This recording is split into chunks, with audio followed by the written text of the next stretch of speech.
समस्त मीडिया बंधुओं से हम बात करें उससे पहले करुणा के सागर तथागत गौतम बुद्ध और बहुजन समाज में जन्मे सभी संत महापुरुषों को कोटि कोटि नमन करते हुए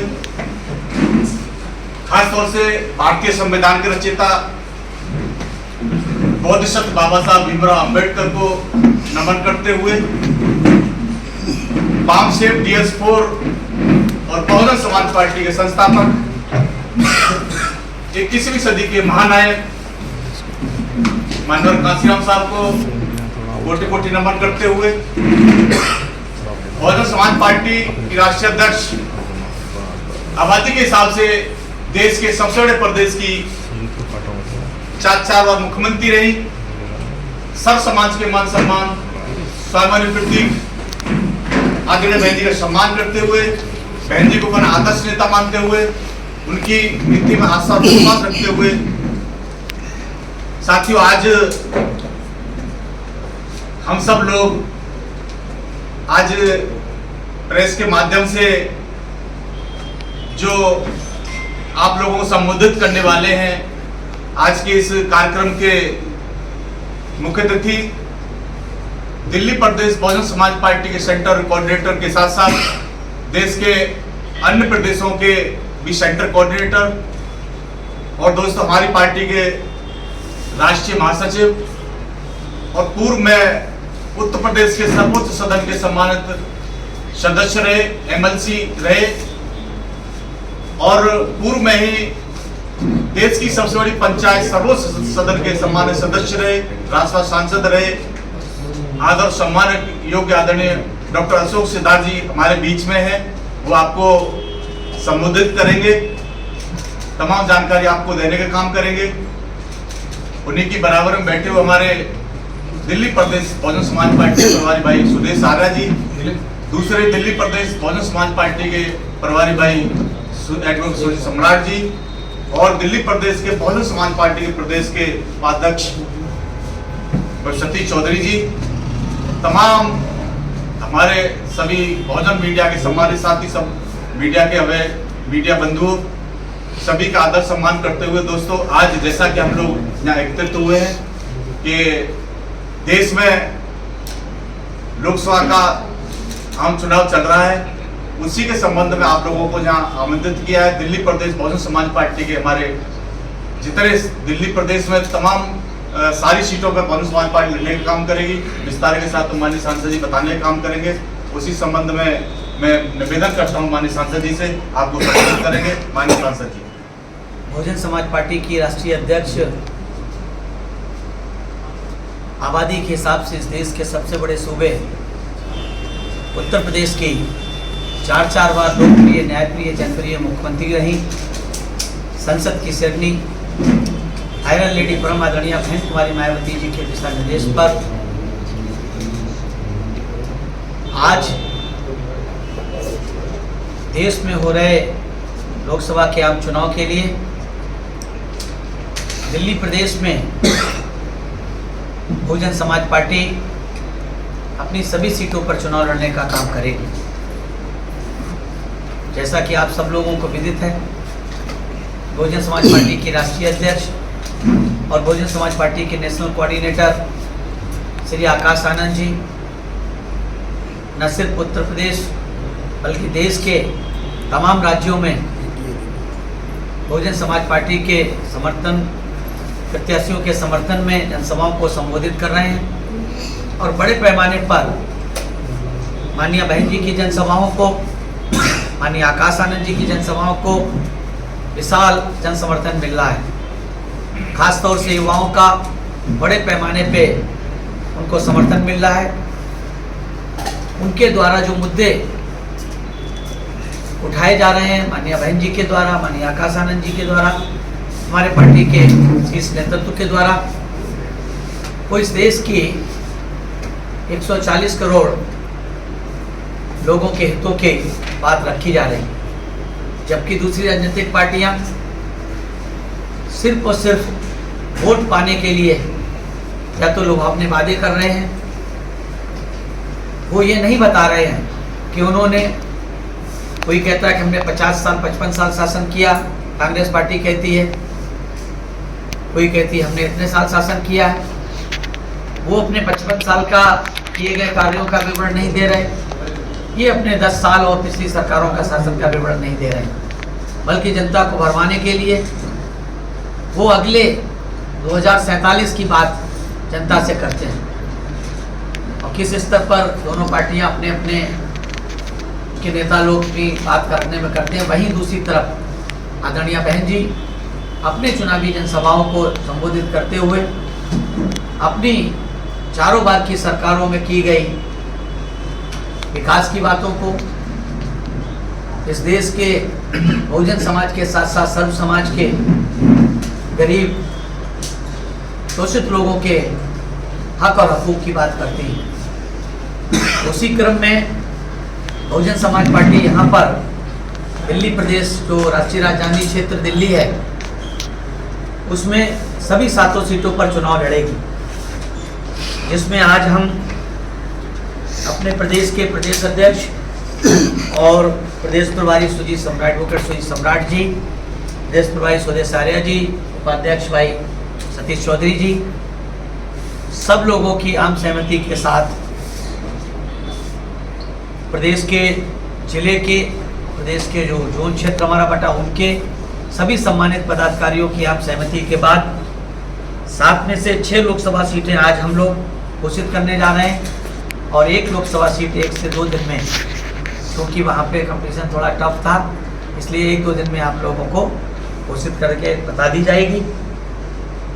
उस क्रम में जो लोकसभा का क्रम संख्या दिल्ली प्रदेश का है, 1 नंबर चांदनी चौक लोकसभा क्षेत्र से एडवोकेट अब्दुल कलाम आज़ाद जी, जो अल्पसंख्यक समाज से ताल्लुक़ रखते हैं। लोकसभा क्रमांक संख्या 2 उत्तर पूर्वी दिल्ली लोकसभा क्षेत्र में बहुत ही पढ़े लिखे पार्टी के समर्पित साथी डॉक्टर अशोक कुमार जी। लोकसभा क्रम संख्या 3 पूर्वी दिल्ली लोकसभा क्षेत्र से पिछड़ी जात से ताल्लुक़ रखने वाले एडवोकेट राजेंद्र कुमार पाल जी। नई दिल्ली लोकसभा क्षेत्र क्रम संख्या 4 से एडवोकेट सत्यप्रकाश गौतम जी। उत्तर पश्चिमी दिल्ली लोकसभा क्षेत्र 5 नंबर से श्री विजय बौद्ध जी, और पश्चिमी दिल्ली लोकसभा क्षेत्र लोकसभा क्रम संख्या 6 से श्रीमती विशाखा आनंद जी। इस तरह से 6 प्रत्याशियों को आउट ऑफ 7 6 में से आज की हम लोगों ने सर्वसम्मति के साथ घोषित करने का काम किया। उसकी कॉपी आप लोगों को मिल जाएगी, और मैं आशा और विश्वास रखता हूं कि आप लोग जिस तरह से बहुजन समाज पार्टी को सहयोग देते रहे हैं, आप लोग एक बार पुनः सहयोग देंगे। इन सब शब्दों के साथ मैं अपनी बात समाप्त करता हूं। जय भीम। आप लोगों को कुछ पूछना हो तो पूछ सकते हैं। पार्टी से कोई भी अपराधी चुनाव नहीं लड़ेगा जी, तो क्या ये 6 के 6 क्लीन चिट प्राप्त है? अभी तक की हमारी जो कहते हैं कि हमारी बेस्ट ऑफ माई नॉलेज, मेरी विशेष जानकारी के तहत अभी तक यही है कि इनमें से कोई भी प्रत्याशी इसके ऊपर कोई क्रिमिनल केस नहीं। बहुजन समाज पार्टी साफ सुथरे उम्मीदवार, साफ सुथरी छवि उम्मीदवारों को लड़ाना चाहती। बहुजन समाज पार्टी खासतौर से सामाजिक भाईचारा को बनाते हुए चुनाव लड़ाना चाहती है, और बहुजन समाज पार्टी अपनी राष्ट्रीय अध्यक्ष, अपनी नेता आदरणीय बहन जी के दिशा निर्देशों पे चल करके दिल्ली प्रदेश में वैसे ही लड़ेगी चुनाव जैसे पूरे देश में आदरणीय बहन जी के निर्देश पे चुनाव लड़ा जा रहा है। बिना गठबंधन के क्या बीएसपी दिल्ली में 7 सीटें जीत सकती है? क्योंकि जितनी भी बड़ी पार्टियां हैं वो सब लोग गठबंधन से ही इलेक्शन फाइट करते हैं।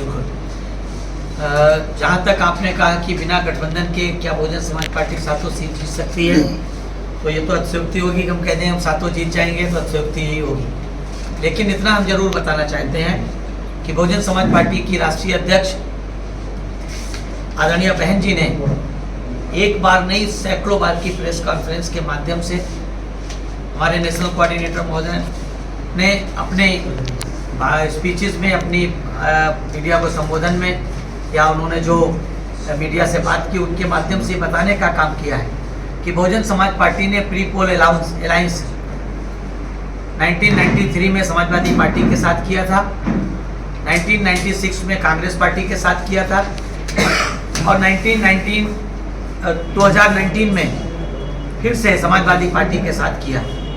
93 और 96 का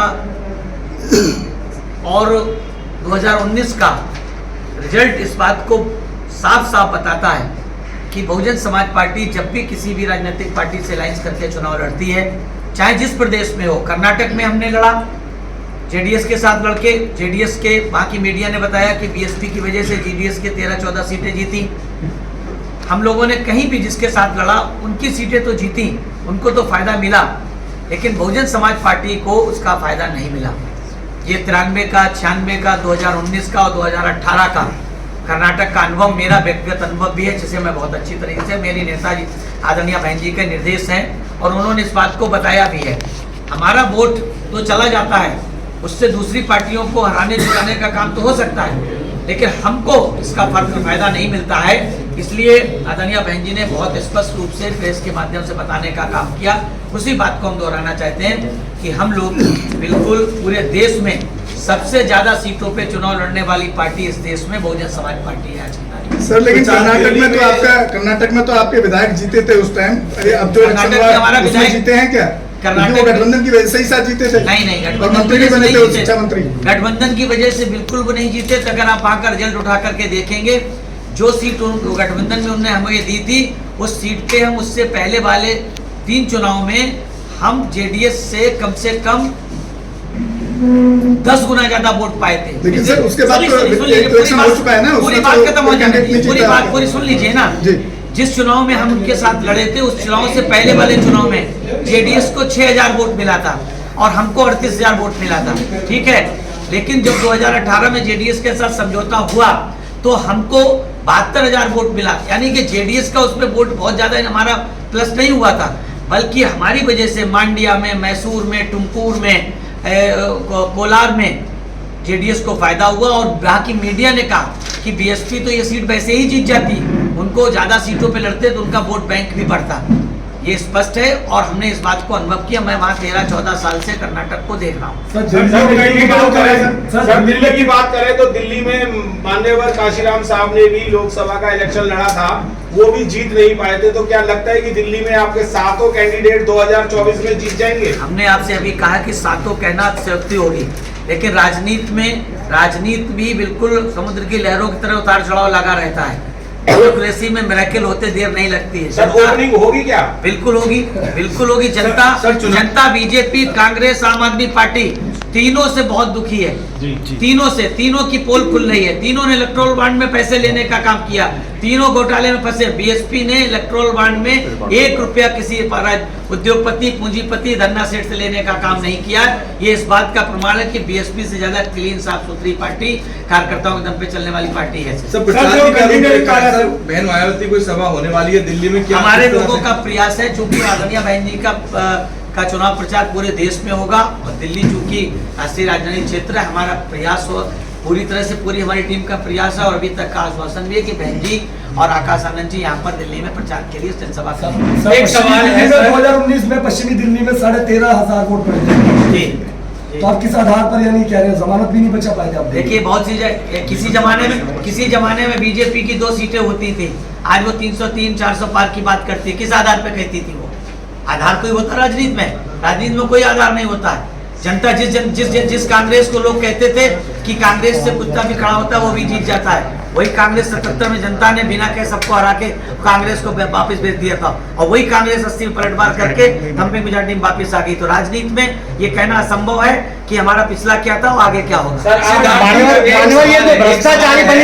भ्रष्टाचारी बनिया नेता केजरीवाल है जिसने बसपा का वोट छीन लिया और आज कांग्रेस के साथ गठबंधन में चुनाव लड़ रहा है, तो आप क्या समझते हैं कि बसपा अपना वोट बैंक वापस ले पाएगी? बिल्कुल बिल्कुल। देखिए, बहुजन समाज पार्टी का वोट कोई छीन नहीं सकता। बहुजन समाज पार्टी के हमारे मतदाताओं को गुमराह करके वोट चला गया था और उस गुमराहियत को रोकने का काम बहुजन समाज पार्टी के ईमानदार निष्ठावान कार्यकर्ताओं की जिम्मेदारी है। और पिछले साल जब से इस झटका मतलब जिस तरह से वोट परसेंटेज हमारा घटा, हमारे कार्यकर्ताओं ने मेहनत के साथ लोगों को समझाने और उसका काम कैडर लेकर के करने का काम किया है। हमें पूरी उम्मीद नहीं, 100% का भरोसा है कि हमारा वोट फिर से लौट करके वापस आए। अशोक जी एक सवाल है मेरा, दिल्ली प्रदेश कमेटी जो कमजोर है, उसी तरह मीडिया सेल भी कमजोर है, कैसे लड़ पाएंगे चुनाव? ये आपने कैसे कहा दिल्ली में प्रदेश कमेटी कमजोर है हमारी? कैसे कह रहे हैं आप? किस आधार पे कह रहे हैं? कई चुनाव हम देख चुके हैं, इसी तरह आज मीडिया में आपके प्रेस कॉन्फ्रेंस को कवर करने के कोई नहीं आया। देखिए नेशनल मीडिया आपको पता है, नेशनल मीडिया हमको क्या नेशनल मीडिया तो जिसे लोग यहाँ मानते हैं विपक्ष का सबसे बड़ा नेता राहुल गांधी, उनको तक कवर करने नहीं जाती तो हमारे कवर करने आएगी। अशोक जी नेशनल मीडिया अच्छी तरह जानते हैं किसको कवर करती है, आपको पता है, इसलिए उसको कहना चाहिए। अशोक जी सबसे बड़ा सवाल ये है, कोई सवाल इसलिए नहीं उठाना चाहते हैं क्योंकि मीडिया आप लोग जानते हैं कि मीडिया एक चौथा स्तंभ होती है। ईमानदारी से अगर काम करें तो देश में सत्ता परिवर्तन बहुत बड़ा आसानी होगी। अशोक जी एक सबसे बड़ा सवाल है कि देश की सबसे बड़ी तीसरे नंबर की जो पार्टी है बहुजन समाज पार्टी, उसने दिल्ली में सीट बंटवारे में इतना लेट क्यों किया? क्योंकि जब सभी पार्टी के जो कैंडिडेट हैं सभी प्रचार में मैदान में उतर चुके हैं और आप पीछे से क्यों आ रहे हैं? क्योंकि कैसे फाइट में आप बड़ी को टक्कर देंगे? बड़ी विडंबना है प्रश्न की। लोग कहते हैं पहले बीएसपी डिक्लेयर कर दी है तो बीएसपी बड़ी जल्दी डिक्लेयर कर देती है और देखती भी नहीं किसके क्या करती है।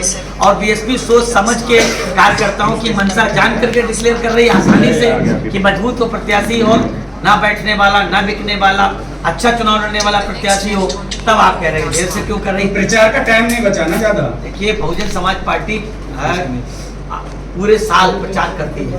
बहुजन समाज पार्टी छोटी छोटी मीटिंगों के माध्यम से कैडर के माध्यम से प्रचार करती रहती है। सिर्फ ये बताने का काम करती है कि हमारा चुनाव निशान हाथी है, उसका झंडा नीला है, तो नीला झंडा हाथी निशान बताने का काम पूरे 5 साल करती है। और सिर्फ चुनाव के समय जब आता है तो हाथी जितना बड़ा चुनाव निशान होता है ईवीएम में, वो हमारे कार्यकर्ताओं को बहुत अच्छे से दिखाई देता है। दिल्ली के कौन से मुद्दे हैं, दिल्ली के कौन से मुद्दे हैं जिन पे आप चुनाव लड़ना चाहेंगे? विपक्ष जो है दलितों के साथ लगातार उनकी अवहेलना कर रहा है। यहाँ पे 15-20 ऐसे मुद्दे हैं जिसमें दलितों के अधिकारों को हनन हो रहा है, चाहे वो SC/ST आयोग का गठन हो, चाहे डॉक्टर अम्बेडकर की योजना जो हो छात्रों के लिए है, चाहे तीर्थ यात्रा की योजना हो। और जो मंत्री हैं केजरीवाल सरकार में, उनके साथ किस तरह का व्यवहार हुआ है लगातार आप जानते हैं। तो आप किन मुद्दों पर, दिल्ली के मुद्दों पर, राष्ट्रीय मुद्दे नहीं, दिल्ली कौन से मुद्दों के ऊपर आप चुनाव लड़ने वाले हैं? दिल्ली सहित पूरे राष्ट्रीय मुद्दों पर बहुजन समाज पार्टी चुनाव लड़ रही है। आप अच्छी तरीके से जानते हैं कि इस देश में बहुजन समाज पार्टी ही एकमात्र ऐसी राजनीतिक पार्टी है, पॉलिटिकल पार्टी है, जो पॉलिटिकल पार्टी के साथ साथ एक मूवमेंट है, एक आंदोलन है। और वो इस देश में सदियों से सामाजिक, आर्थिक, राजनीतिक, शैक्षणिक और सांस्कृतिक रूप से वंचित समाज के हक हकूक की बात के लिए कर रही है, लड़ाई लड़ रही है। और जो इस देश में खासतौर से जो दिल्ली की आपने बात की है कि दिल्ली में जो सरकार चल रही है, जो दिल्ली की प्रदेश सरकार, उसमें दलित समाज की अवहेलना होती है।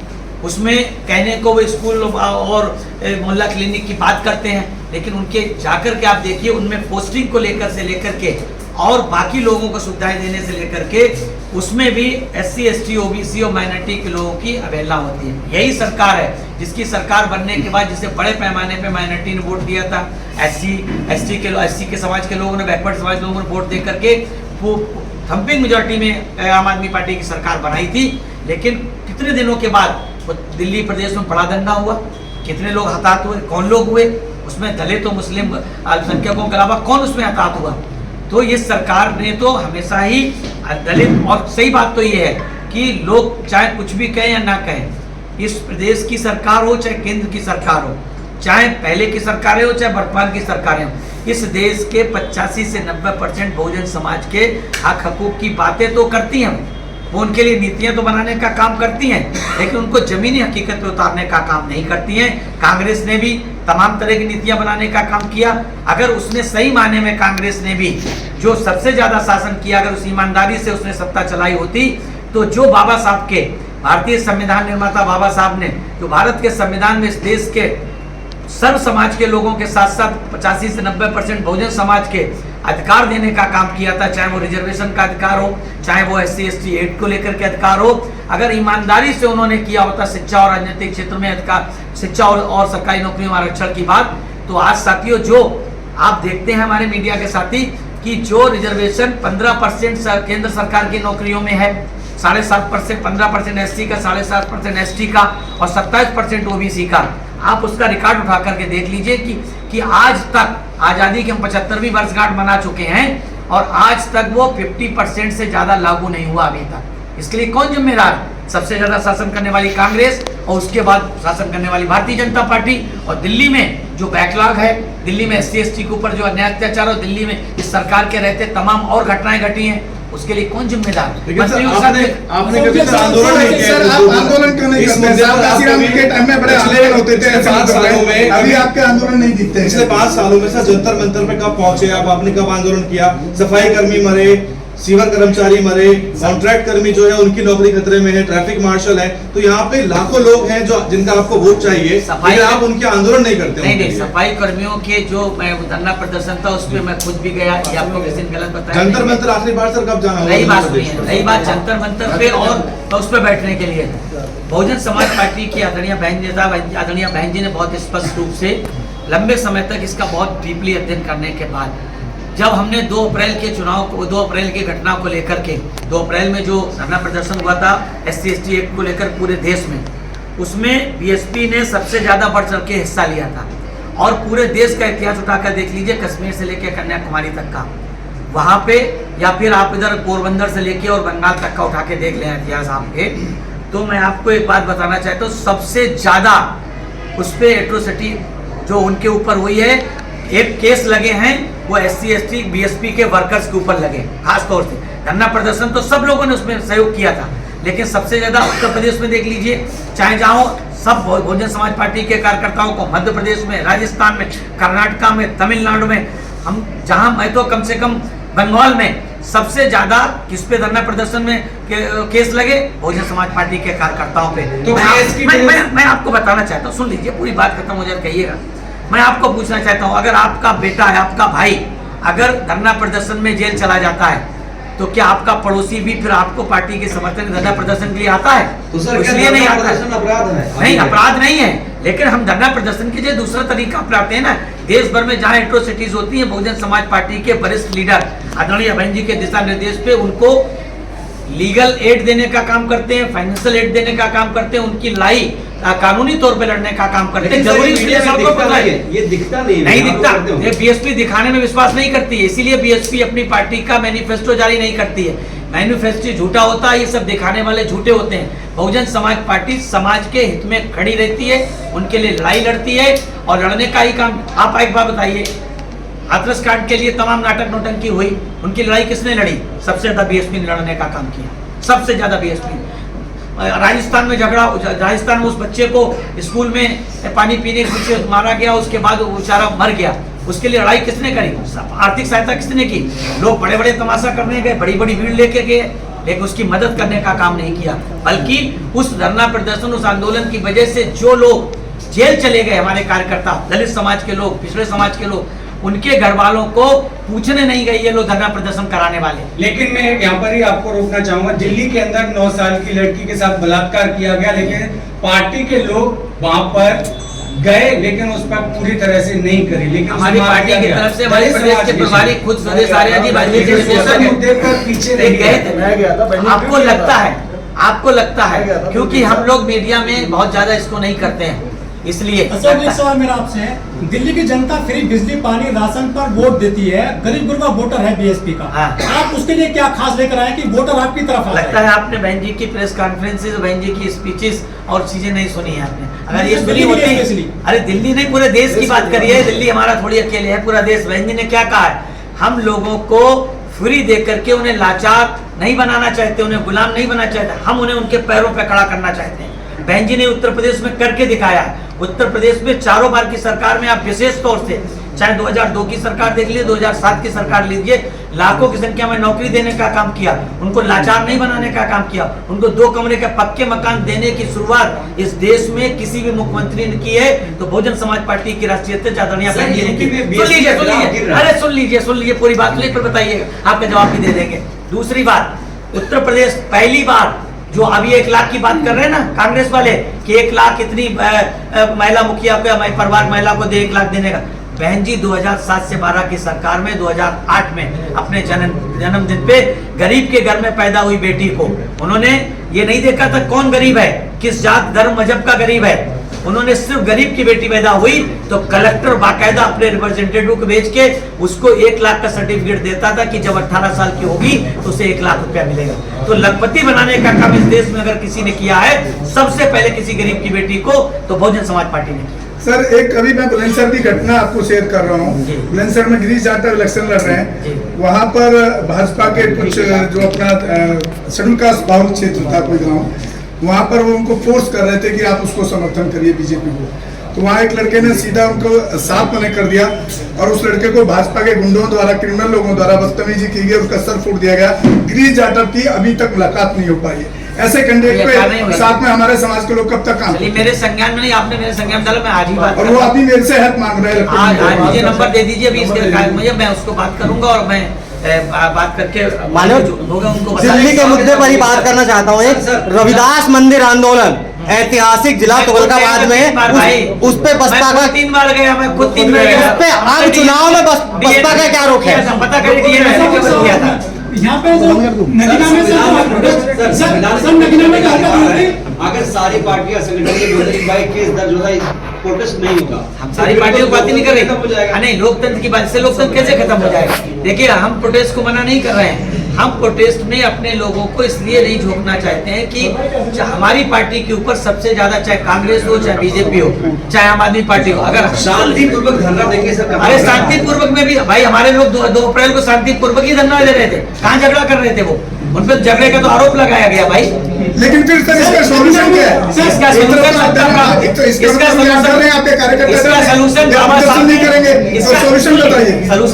इसका सोल्यूशन भारत के संविधान निर्माता, दुनिया के महानतम विद्वान, राष्ट्र रत्न कहना चाहिए ना, विश्व रत्न बाबा साहब डॉक्टर भीमराव अंबेडकर ने भारत के संविधान बनाने के साथ साथ उसमें बराबर के वोट का अधिकार दिया और ये कहा कि political power is master key with which we can open any law, either social, economical और कल्चर।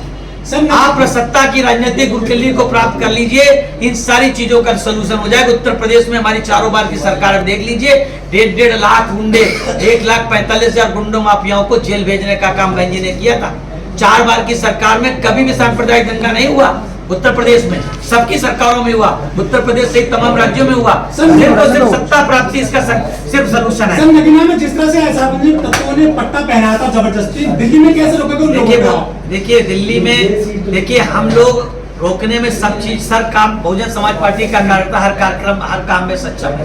कुछ लोग हर कार्यक्रम पूरे देश में सक्षम है। हम लोग सिर्फ और सिर्फ बहन जी के दिशा निर्देश पर शांतिपूर्वक अपने चुनाव को संकल्प से संपन्न कराना चाहते हैं। लोग चाहते हैं कि विवाद हो ताकि बहुजन समाज पार्टी का नुकसान हो। जी चुनावी माहौल में हमारी पार्टी जो है कुछ न कुछ वायदे कर रही है, आपकी तरफ से क्या वायदे? हमारी ने क्या कहा कि बहुजन समाज पार्टी इसीलिए मैनिफेस्टो जारी नहीं करती। बहुजन समाज पार्टी वादों में विश्वास नहीं करती है, बहुजन समाज पार्टी करके दिखाने में विश्वास रखती है।